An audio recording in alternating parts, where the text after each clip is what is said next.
some ships have, उनके जो wing tanks होते हैं, they are not connected to the ballast system, so you can fill up those wing tanks because छोटे ships हैं by the deck water. उसको deballast करने के लिए there's just a wall given, you open the wall and these tanks are higher up, they automatically drain.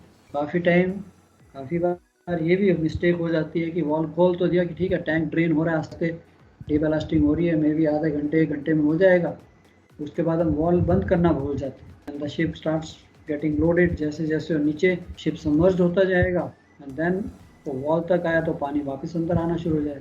This is also to be taken care. Accumulation of ice, snow on such area should be removed and normally preferable to have all deck lashings uprights in position before loading on that specific area. ये आपने देख लिया, जैसे हम deck पे आएंगे we have to keep everything ready before the loading starts because उसके बाद चांस नहीं है. So this will be necessary should a pre-loading examination of securing equipment is required in the loading port. Very carefully, duty officer, you have to see all these wires, everything is in good condition. Timber deck cargo should be stored safe and it should be stored in such a way that there is a safe and satisfactory access to the crew's quarters, pilot boarding access, machinery spaces, any other areas used for the necessary working. ऐसा नहीं है कि कोई bridge front के आगे कोई access door है जहाँ से इंजन रूम में जाना है या कुछ और उसी को ब्लॉक कर दें. पायलट लैडर के लिए नॉर्मली प्रॉब्लम नहीं रहती. You have the pilot ladder के लिए normally near the accommodation aft, वहाँ पे you don't load. Pilots can board और pilots can board by the gangway which is close to, आपने देखा होगा एकोमोडेशन के पास, वो भी यूज़ कर सकते हैं. So where relevant opening that give access to areas that can be properly closed and secured against the entry of water. So ये सारी चीज़ें आपने देखनी है. आपका safety equipment, devices for remote operation of valves, sounding pipes, they are all accessible. अगर captain साहब तो देखेंगे नहीं, चीफ ऑफिसर तो एवरी टाइम डेक पे नहीं रहेगा, isn't it. So as a duty officer with your team, so you एक वाइज आपको enough है for learning all these things, isn't it? क्या कहते हैं सुहास?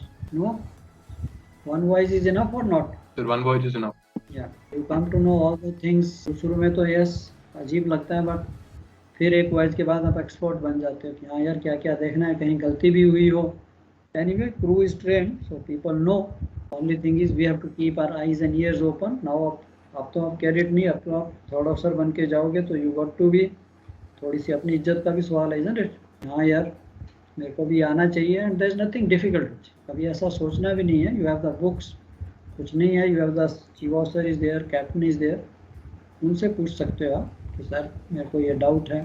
सो everyone doesn't have not been on all the type of ship. So ऐसा नहीं सोचना कि मैंने ये किया नहीं है, फियर के साथ नहीं जाना. अलर्ट, अटेंटिव रहना, क्या यार क्या हो रहा है, नॉलेज होनी चाहिए, बुक्स का पता होना चाहिए.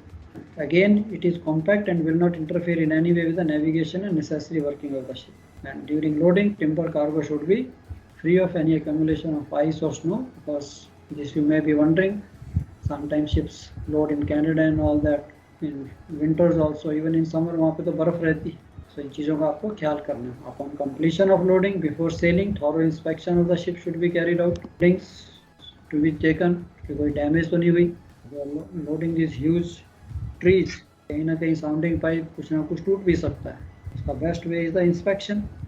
सो जैसे जैसे आपकी वॉच खत्म होती है, यू कैन सेंड पीपल कि देखो यार वहाँ पे सब ठीक है, under deck, on deck, on ships provided with making use of timber load line. कई बार क्वेश्चन भी आ जाता है कि in case you want to use timber load line, फिर उसके लिए थोड़ी सी अलग कंडीशंस हैं कि अगर मेरे को टिम्बर लोड लाइन यूज़ करनी है देन टिम्बर शुड एक्सटेंड. तो आपने जो डेक कार्गो लोड करना है that should be over the entire available length, right from fo'c'sle आगे से लेके पीछे ब्रिज फ्रंट तक पूरा का पूरा लोडिंग होनी चाहिए. And at least to the after end और the after most hatchway, right, meaning like fo'c'sle से लेके टिल योर लास्ट हैच पूरा कंप्लीट ब्लॉक होना चाहिए. Also authority as close as possible to the ship side, तभी आप उस लोड लाइन को यूज़ कर सकते हो. If I am using the timber load lines, तो ये फ्यू कंडीशंस हैं कि एक तो cargo right from forward to bridge front last hatch तक, and second port to starboard, extreme port to extreme starboard, and also at least to say again please. जो last slide थी वो समझ नहीं आई सर, एक्चुअली जो सेकंड पॉइंट था. हां, at least to the after end of the after most hatch. Means कई बार आपकी हो सकता है अकोमोडेशन मिड बीच में हो, तो ये नहीं है कि फोक्सल से लेके हाँ जी ब्रिज फ्रंट तक. तो कई बार some ships are there the accommodation is in the mid ship area, तो यहाँ से आगे until the outermost hatchway in case where there is no limiting superstructure at the end. तो कई बार आपके जो भी लास्ट अपना है हैचवे है जो भी पीछे तक है, तो पूरी एंटायर डेक जो है, आइडिया कहने का फॉरवर्ड टू आफ्ट तक पूरा का पूरा डेक लोड होना चाहिए, तभी आप उस डेक लोड और टिम्बर लोड लाइन को यूज कर सकते हैं। थॉट शिप ऑल्सो, जैसे आपने देखा है पोर्ट टू स्टारबोर्ड, ये नहीं कि दो हैच के ऊपर लोड किया एंड देन नीचे में कोई और हैवी कार्गो डाल दिया कि हाँ जी I want to use a timber load line, want to load to the deeper draft, because every centimetre makes money. जितना आप एक्स्ट्रा कार्गो लेते जाओगे उतना मोर फ्रेट, इसके लिए रिस्ट्रिक्शन है। थॉट शिप भी, पोर्ट टू स्टारबोर्ड भी, forward to aft end to a standard height superstructure other than a raised quarter deck, तो वहाँ भी होना चाहिए, तभी आपकी ये लोड लाइन जो है केबल होती है। अदरवाइज नॉर्मल लोड लाइन पे ही लोड करोगे। तो use to load up to normal load line, ठीक है। टिम्बर वैसे ही लाइट होता है, इतना शिप ज़्यादा डीप जाता नहीं है। Sometime you load heavy timber, फिर पॉसिबिलिटी है। Height factors, the timber deck cargo is to be carried through tropical और summer zones only the following points. तब आप किसी भी हाइट पे लोड कर सकते हो, except height of the cargo doesn't restrict your visibility and for any given height आपका जो लोड डेंसिटी है, ये नहीं कि लोड करते चले गए without calculating the load density of the hatch, कवरी बैंड होगी, लोड तो उनके ऊपर आ रहा है, चाहे डिस्ट्रीब्यूटेड है वो कैलकुलेट करनी है। And if the timber deck cargo is to be carried through winter zone, अगर आपका शिप जो है लोड लाइन आपने थोड़ा पढ़ा होगा, if you are the ship has to pass through winter zone voyage में और seasonal winter zone in the winter, the height of the cargo above deck should not exceed 1/3 of the extreme breadth of the ship. कि अगर ship की breadth जो है 15 metre है तो height of the timber cargo should not be more than 5 metres. ये height factors हैं, very easy to remember. Off and anybody can ask you में कि यार टिम्बर कार्गो कितनी हाइट तक लोड कर सकते हो। ट्रॉपिकल और समर जोन्स में तो कोई हाइट रिस्ट्रिक्शन नहीं है एक्सेप्ट विजिबिलिटी। ये नहीं कि ब्रिज फ्रंट से ही ऊपर लोड कर दिया, आगे दिखेगा ही नहीं, विजिबिलिटी तो चाहिए, प्लस लोड डेंसिटी इन दूसरे जोन्स के लिए 1/3 ऑफ द ब्रेड्थ। अब ये तो हमने देख लिया basic principle. Storage during all types of deck loading, this can only be achieved by constant supervision and shipboard personnel during the loading process.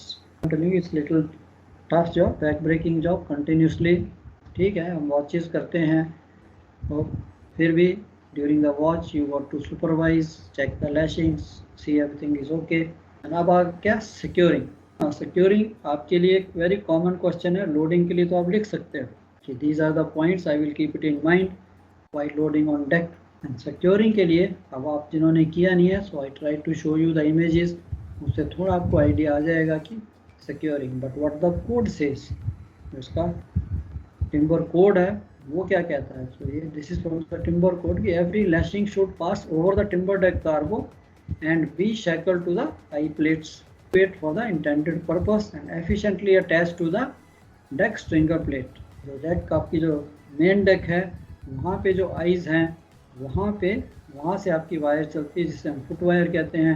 Then they pass over the entire cargo and beach में इसको आप tightening device या turnbuckle जो है उसे लगा सकते हैं। They should be installed in such a manner as to be as practical in contact with the timber deck cargo throughout its full height. इसका मीनिंग है but I was saying that we load the cargo in such a way, थोड़ा सा उसको हम ऐसी crowning की shape देते हैं so that all the wires which we are taking they are in contact with the timber deck cargo। so ये भी एक गाइडलाइन है so that cargo doesn't move and सारा का सारा कार्गो जो है वायर्स उसको पकड़ के रखेंगे। Lashing components used for securing should possess a breaking strength of not less than 133 kilonewton, that is about 13.3 tons। तो हर जो भी वायर आपने यूज करनी है उसका ब्रेकिंग स्ट्रेस जो है 13 टन होना चाहिए। तो आप उससे साइज निकाल सकते हो कितने mm, 18, 20 mm की जो वायर्स है नॉर्मली वी यूज, तो आप उसका breaking strength you know that certificate पे दिया होता है। यहाँ भी इसका ब्रेकिंग स्ट्रेंथ जो है, अदरवाइज फॉर्मूला भी आता है, आपको याद है कुछ ब्रेकिंग स्ट्रेंथ निकालने का रोप्स वायर्स का? कब भूल गया सर, याद कर लेंगे नहीं, अब वापस याद करना पड़ेगा। तो initial stressing show N elongation of not more than 5%। चलो ये तो आपकी वायर है कि उसमें एलोंगेशन नहीं होनी चाहिए क्योंकि हम वही वायर्स वापस यूज़ कर रहे हैं। नेचुरली एक बार वायर यूज़ करेंगे नई वायर अब थोड़ी स्ट्रेच तो होती है। परमानेंट डिफॉर्मेशन नहीं होनी चाहिए। Every lashing should be provided with tightening device. What is tightening device? Turn buckle, isn't it? एक टर्न बकल लगा सकते हैं, 2 लगा सकते हैं, या कई बार चेन जो है आप लगाते हैं उसमें टेंशनर्स होते हैं। तो टेंशनर्स भी एक हुक की तरह होते हैं जिसे आप लगा के उसको एक लीवर से टाइटन कर सकते हैं। Whatever system is there on the ship, idea is that I should be able to tighten the lashing अगर वो slack होती है। Turn buckle everyone understands bottle screw, isn't it? कि वो भी नहीं है बट ये भी नहीं है और फुल भी नहीं होना चाहिए, उसमें भी एटलीस्ट हाफ थ्रेड्स होने चाहिए ताकि हम उसे टाइट कर सकें जैसे लैशिंग अगर स्लैक हो। तो on completion and after initial securing, tightening device और system should be left with not less than half threaded length of the screw. अगर बाई चांस फुल हो जाता है तो हम 2 भी लगा सकते हैं, you can put another turn buckle, इसमें कोई हार्म नहीं है। टर्न बकल भी टेस्टेड होने चाहिए, उनकी भी स्ट्रेंथ टेस्टेड होनी चाहिए। Every lashing should be provided with a device or an installation to permit the length of the lashing to be adjusted. So idea is ये नहीं कि उसको ऐसा शैकल लगा दिए टर्न बकल, उसके बाद स्लैक हुआ तो टाइट ही नहीं कर सकते कि सर वायर लंबी हो गई, ऐसा नहीं होना। स्पेसिंग, लैशिंग्स के बीच में स्पेसिंग कितनी होनी चाहिए, फॉर एंड आफ्ट, एनी आइडिया? एक तो सिंपल है कि यार जो हमने लॉग्स लोड किए हैं, तो लॉग्स का ये तो है नहीं कि एक लैशिंग मैंने एक एंड पे लगा दी, दूसरे एंड पे कोई लैशिंग ही नहीं है। सिंपल थिंग इज कि जो एक्सट्रीम के लॉग्स हैं, दोनों पोर्ट एंड साइवर्ड एक्सट्रीम में जो लॉग हैं उनके दोनों एंड्स एटलीस्ट वायर से पकड़े होने चाहिए। और आपने एक्सट्रीम वाले जो हैं उनकी दोनों एंड्स पकड़े हैं तो बीच वाले तो कहीं पे शिफ्ट नहीं हो सकते। Lashing should be shift 2 lashings at each end of each length of the continuous deck store position as close practicable to the extreme end of the timber deck cargo. तो आपका जो एक्सट्रीम एंड है port and starboard में, वो at least दोनों and आपके logs के lashing के साथ होनी चाहिए। वायर क्लिप्स, बुलडॉग क्लिप्स और what you call this use to make a joint in the wire lashing, उसकी कंडीशन भी है। आई थिंक वो आपने काफ़ी टॉपिक्स में है, हमने पीछे भी देखा था कि डेक कार्गो हो तभी उसकी लैशिंग कैसे लेनी है, हैवी लिफ्ट में भी देखेंगे।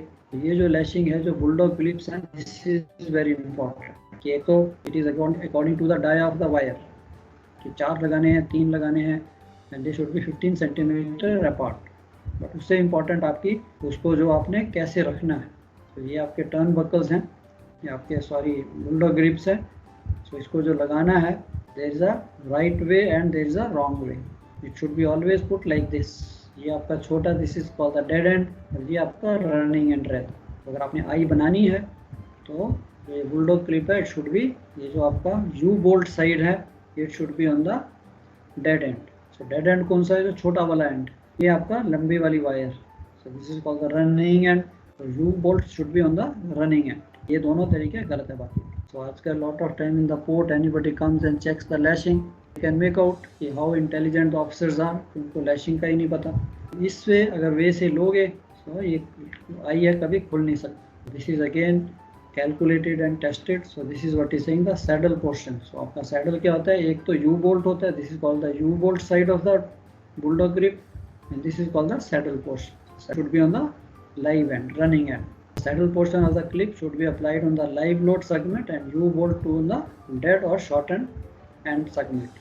So this is very important to know that cargo में हर जगह लैशिंग आएगी, चाहे हम डेक कार्गो ले रहे हैं, चाहे दूसरा कार्गो ले रहे हैं, चाहे हम डूबॉयल ड्रम्स ही बांध रहे हैं।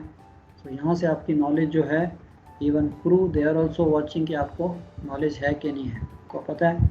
तो हो सकता है आपके सामने जानबूझ के गलत लगाए कि देखें जरा थर्ड ऑफिसर को पता है कि नहीं, तो वो भी आपकी साउंडिंग लेते हैं पहले, isn't it? Again, all these things should be well greased and kept. Of course, chief officer will do that. Timber deck cargo should be secured throughout its length by independent lashings. So ये भी important। अब आपको height का पूछा था, maximum spacing of the lashing should B determined by the maximum height of the cargo. Height of 4 meter and below, spacing should be 3 meters, and for height above 4 meters, spacing should be 1.5 meters. So ये आपको थोड़ा याद रखना है exam में लिखने के लिए। It comes, so आप शो भी करोगे sketches में। I'll show you that the package is stored at the upper outpost edge of the store should be secured by at least 2 lashings. वो आपने देख लिया, तो ये भी नहीं है। Now if the timber deck cargo is stored over the hatches and above, अब ये तो था कि अगर तो मैंने अंडर डेक लोड किया तब तो ठीक है, कोई लैशिंग नहीं। अब अगर हम डेक पे स्टोर कर रहे हैं और हैच कवर्स पे उससे ऊपर जा रहे हैं, then in addition further it should be secured by a system of athwartship lashings. तो आपको पहले दिखाई थी हॉग लैशिंग, हाफ हाइट पे जो लगाते हैं। जैसे कार्गो आपका हाफ हाइट पे आया, फिर हम नेचुरली वो अपराइट्स के ऊपर जो आपके स्ट्रॉन्शंस हैं उनके ऊपर आइस बनी होती हैं, हमने पहले से वायर लगा के रखी है, आप उनको ज्वाइन करते हो, that is called the hog lashing. You can write if the timber deck cargo is to be stored above the deck and hatches, then additional lashing of hog wire joining port and starboard pair of uprights near the top of the stow and other appropriate levels as appropriate for the height of the stow।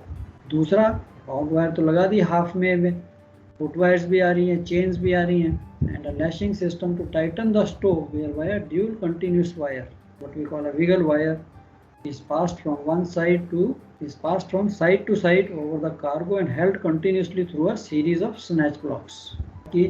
Some people call it shoelace wire, some call it dual continuous wires, actual name is called wiggle wire and held in place by foot wires।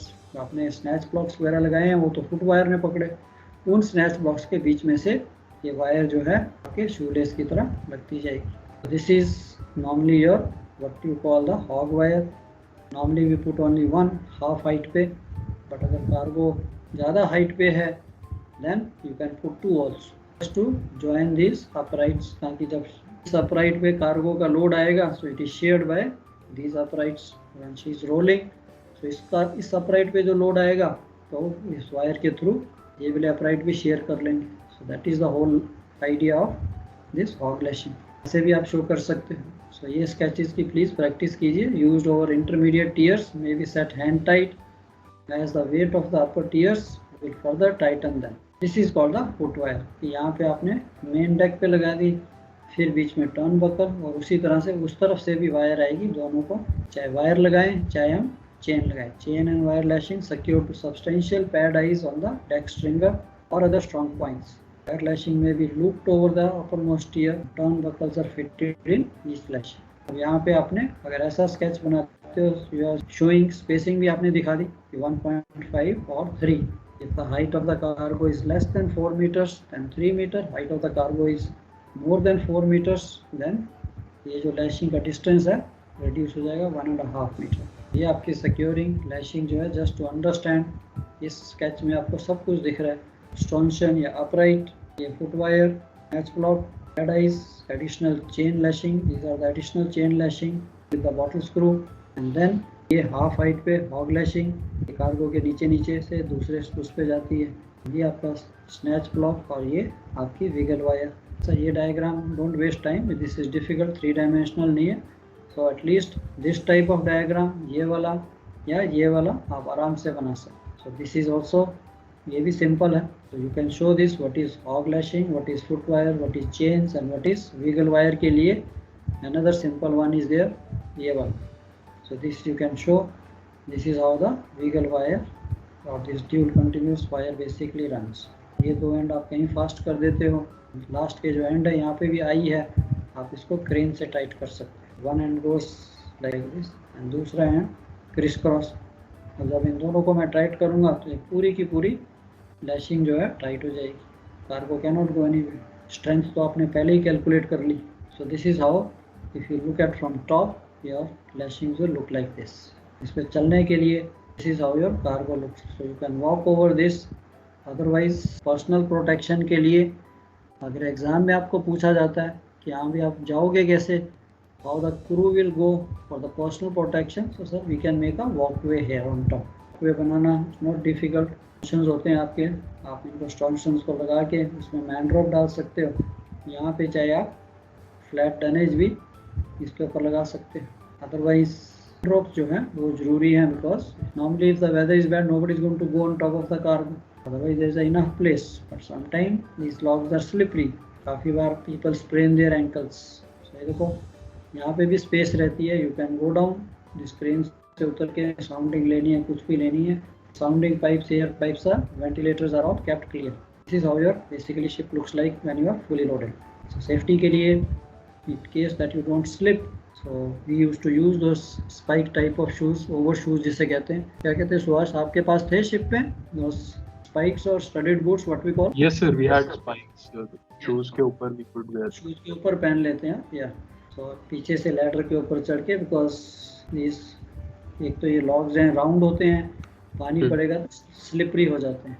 so there are chances आपने पाँव रखा और यहाँ से slip हुए तो पाँव मुड़ जाएगा। तो शिप पे सेफ्टी सबसे पहले, बिकॉज अगर कोच आ गई या फ्रैक्चर हुआ तो किसी के पास टाइम नहीं आपका पाँव दबाने के लिए। नहीं, हमारा में तो ठीक है, घर में तो मम्मी पापा हैं, हॉस्पिटल जा सकते हैं, चलो बेड पे लेट जाएंगे, वहाँ पे तो सब कुछ खुद ही करना पड़ेगा। इसके लिए सेफ्टी, अपनी safety and other people also. No point becoming कि हाँ यार मैं यहाँ से जा सकता हूँ या बुलवर्क पे चल के आगे जाना। नो, तो timber deck cargo, any deck cargoes के लिए you have to be very careful. तो आपकी वेरियस लैशिंग्स अंडरस्टैंडिंग एग्जाम के लिए मैंने आपको 2-3 बताई हैं। If you make that is good enough, सारी चीज़ क्लियर हो जाती है। अब थोड़ा सा अपराइट्स, कि अपराइट्स जो है स्टॉनिशंस, ये आपको थोड़ी सी नॉलेज होनी चाहिए। अपराइट्स क्या है? If they are to be fitted when required by nature, height of cargo, uprights should be made of steel और other suitable material. They should be of adequate strength into account the breadth of the deck cargo.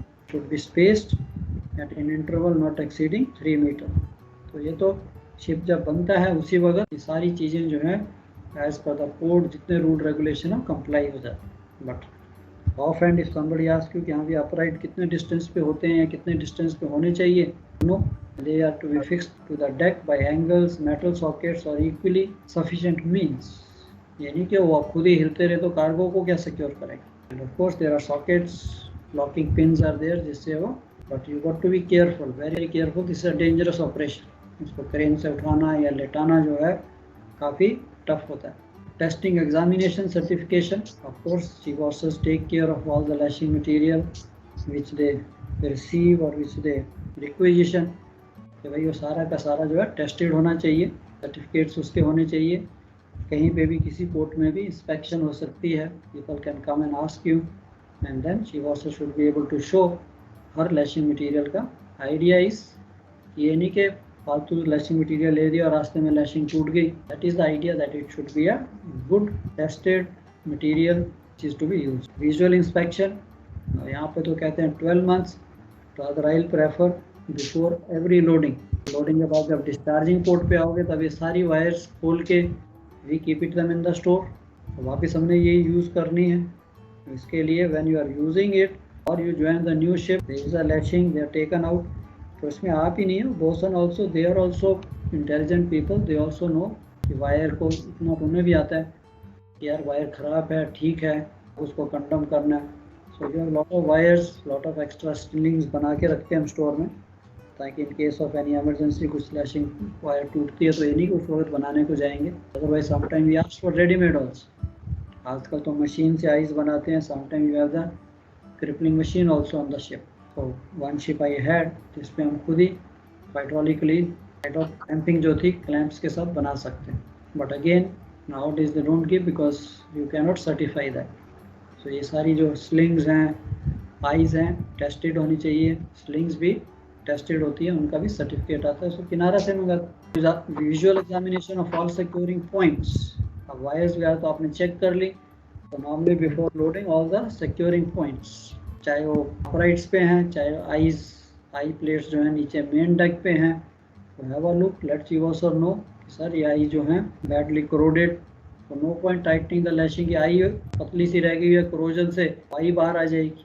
So lot of time this mistake is made कि we always bother about lashing tight होनी चाहिए, lashing tight होनी चाहिए, but we forget कि यार lashing ली कौन से point से हुई है और पॉइंट की स्ट्रेंथ क्या है। लैशिंग प्लान्स ऑफ कोर्स आपके कार्गो सिक्योरिंग मैनुअल में ये प्लान दी होगी। So today we have discussed कि यस कि लैशिंग जब भी लेनी है उसके पहले प्लानिंग होनी चाहिए, फिर उसकी मॉनिटरिंग होनी चाहिए। Nothing goes wrong. Personal protection and safety devices, suitable protective clothing, equipment such as studded boots, studded overshoes, hard hats should be provided for the protection of crew members and workers involved in all these operations. During the course of the voyage, if there is no convenient passage for the crew on or below deck of the ship, giving safe means of access from accommodation to all parts, guard lines or rails not more than 330 mm apart vertically should be provided on each side of the deck cargo to a height of 1 meter above the cargo. तो ये भी उसने कह दिया कि guard rails और lines 330 metre 33 centimetre से about 1 feet part vertically ही should be provided on each side of the cargo to a height of 1 metre above the cargo. और गार्ड रेल्स भी लगा सकते हो so that people can walk, they can not go overboard, because cargo के ऊपर side में तो railing वगैरह तो कुछ भी नहीं, In addition, lifeline, preferably wire rope set be taut with tightening device should be provided as near as practicable to the line of the ship में भी है ताकि बंदे उसको पकड़ के आगे पीछे जा सकते हैं। साइड्स पे भी लगा सकते हो, सेंटर में तो होनी चाहिए। Supports to all guardrails, lifeline should be spaced so as to prevent undue sagging. Like जैसे आप गैंगवे पे लगाते हो and where the cargo is uneven, a safe walking surface of not less than 6 mm, that is 2 feet in width, should be fitted over the cargo. Plain dunnage के साथ wooden planks के साथ आप passage भी बना सकते हो ऊपर चलने के लिए, but of course ship's crew is we are all trained so we don't need, we can easily walk except to be careful not to slip and fall. Properly constructed ladders, steps or ramps fitted with guard lines or handrails should be provided top of the cargo to the deck. एक हमने पीछे या आगे cargo से नीचे उतरना है तो प्रॉपर लैडर्स होनी चाहिए, ये नहीं कि ऊपर से जंप मारा और टांग तोड़ा दी. So normally we have plenty of wood on these ships. Otherwise aluminium proper ladder जो है उसको हम फिक्स कर सकते हैं. ये आपकी पर्सनल प्रोटेक्शन के लिए है. In case this question comes for personal protection and safety devices on timber carrier, तो ये सारा का सारा आपको आंसर लिखने के लिए. Action during the voyage, uploading तो हो गई. चलो, tightening of lashing most important. Every ship we set up the routine. Lashings carefully examined, tighten at the beginning of voyage, and naturally vibration and ship की movement से lashings तो select होंगी, उनको वापस daily 1 घंटा ही लगता है. All the crew can go and see the lashings are tight, and then otherwise जहाँ पे because cargo settle होगा तो थोड़ा बहुत lashing जो है select हो जाती है. They should be further examined at regular intervals during the voyage. Most important, entries of all these examination adjustments. तो आप भी चाहे वॉच कर रहे हो, ब्रिज वॉच कर रहे हो, if you see people are checking the lashing, people are tightening, so you can make an entry. Lashings tended to, lashings tightened and found in good condition. Normally I seen आपके पास एक होता है और lashing checked found satisfactory. No, lashing should be all the time in good condition. नहीं है तो we make it in good condition. slack है, खराब है तो हम उसको सेटिस्फैक्ट्री नहीं करेंगे, हम उसको lashing should be good, either it is good और इट इज बैड. ये एंट्री जो है कल को सपोज कुछ होता है, कार्गो शिफ्ट होता है, पानी में जाता है, उस वक्त nobody is going to question you, everybody is going to see the record कि अच्छा भैया ये बताओ, लॉग बुक का ये पेज भेजो, ये पेज भेजो. वहीं से दे कैन मेक आउट कि भाई what the people on the ship were doing, whether anybody was checking और नॉट. So you may be checking morning evening, but अगर एंट्री नहीं बनाई nobody believes, isn't it? 6 महीने के बाद कौन बिलीव करेगा कि आप ऐसा कर रहे हो. बट लॉग बुक तो ऑफिशियल डॉक्यूमेंट है, उस पर लिखना बहुत जरूरी. वॉइस प्लानिंग अगेन समटाइम इस पे भी क्वेश्चन है कि as per the code what action और what all suppose to be done for the voyage planning and action during the voyage. Planning में है all foreseeable risk which could lead to either excessive acceleration, again lift or sloshing, sea causing water absorption, ice aggregation should be taken into consideration. Sooner or later you guys are going to be second officer, going to make the passage plans, so you know what type of cargo you are going to carry, what type of weather you are going to experience. आपका passage जो है उसके accordingly ही आपने बनाना है. Before the ship proceeds to sea, she should be upright, adequate metacentric height, required stability is there, and cargo is properly secured. So this is most important कि ये नहीं कि रास्ते में चलो जी हम ले लेंगे अभी सेल करते हैं. No, before the ship sails from port, lashings completed. Counting of the tank regularly carried out throughout the voyage, and idea जैसे आपको कहा मैंने rolling period से not for you, for chief officer, he has to see that the ship has got ample stability. In cases where severe weather, sea conditions are unavoidable. Severe weather क्या होता है? rough weather. अब you are keeping a bridge watch, आपके सामने cargo deck cargo का इतना load लेके आप चल रहे हैं, isn't it? And now the ship starts rolling and pitching badly. To inform captain साहब कि sir she is rolling excessively. उसका ऑल्टरनेटिव क्या है? सिंपल, या तो हम थोड़ा कोर्स ऑल्टर करें ताकि रोलिंग कम हो जाए, या स्पीड रिड्यूस करें if she is excessively pitching. दोनों चीज़ें खराब हैं, शिप के लिए भी खराब है, कार्गो के लिए भी खराब. एटलीस्ट एग्जाम में कोई आपको पूछता है कि हाँ भाई what action will you take, या I alter the course where she is comfortable और रिड्यूस द स्पीड. उसमें कोई बड़ी वो चीज़ सोचने वाली नहीं है, but of course not third officer. So if you want to do anything, alteration of course or reduction of speed, you have to inform the captain and उनकी knowledge के साथ whatever he tells you, so you do. And अगर आपको deviation करनी है, yes there is a bad weather, storm है, deviate करना चाहते हो, फिर of course अपनी एग्डिस पे नया पैसेज हम कहाँ से पास करके जाएंगे. Of course आपके लिए नहीं है, if the list takes place, that is of course for the chief officers to see कि कार्गो शिफ्ट तो नहीं हुआ, वाटर इंग्रेस तो नहीं हुआ, या स्टेबिलिटी जो है कहीं वो नेगेटिव तो नहीं हुई। को ठीक करने के लिए lot of time the ships have gone down because of the negative stability. Cargo था, कैलकुलेशन नहीं की, नीचे से फ्यूल कंज्यूम किया and the ships are lost. इसकी अगेन सिंपल इन्वेस्टिगेशन।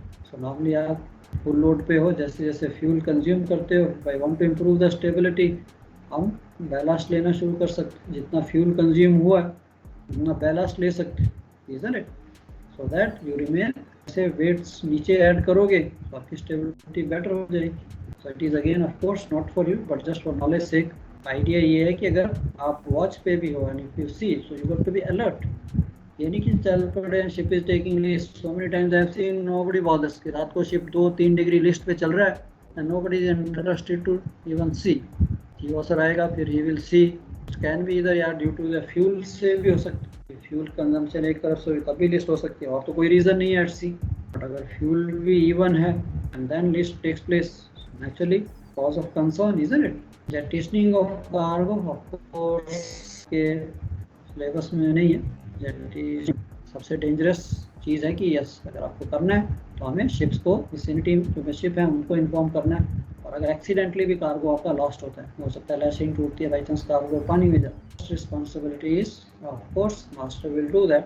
बट आपकी वॉच में अगर आपको दिखता है बाई चांस कुछ कार्गो पानी में जा रहा है, captain is not keeping watch all the time isn't it? Sir something is happening और cargo is gone in the water, so the ships in vicinity to be informed, competent authorities जो near coastal में है वो inform किया जाए कि भाई this is what it is happened or you want to intentionally throw the cargo for the stability purposes to save the ship, तब भी आपको उनको inform करना। चलो ये तो थी आपकी सारी। and this is again calculating the bridge visibility। ये फार्मूला भी वेरी सिंपल है कि बेसिकली विजिबिलिटी होती क्या है कि आप अपने ब्रिज से अपने शिप के इस पोर्शन से सी कितनी दूर तक देख सकते हैं। Normally you are standing on the bridge, if the cargo is here, so naturally ये एरिया आपको विजिबल नहीं होता। यहाँ पे कोई भी बोट या कुछ आ गई तो you can not see, isn't it? तो नेचुरली आपकी जो विजिबिलिटी है वो इतनी दूर चली जाती है from the here to the cargo, you can only see. इसकी calculation this v is equal to, उसका फॉर्मूला दिया 1 × 4 डिवाइड बाय 3 - 4 4 लिख दिया KC KS KP। अब इसने यहाँ पे शो किया हुआ है कि व्हाट इज KC KS, ये distance bridge to the forward of the cargo. यहाँ से आपके बॉक्सल में ये कितना डिस्टेंस है, ये हाइट कितनी है, उसके साथ आप उसको कैलकुलेट कर सकते हैं। ऑफ कोर्स आजकल लोडिकेटर्स हैं, so they immediately give you the moment you load the height of the cargo above the deck, you know this height, how much this cargo has gone or from the water line, so it can calculate and tell you।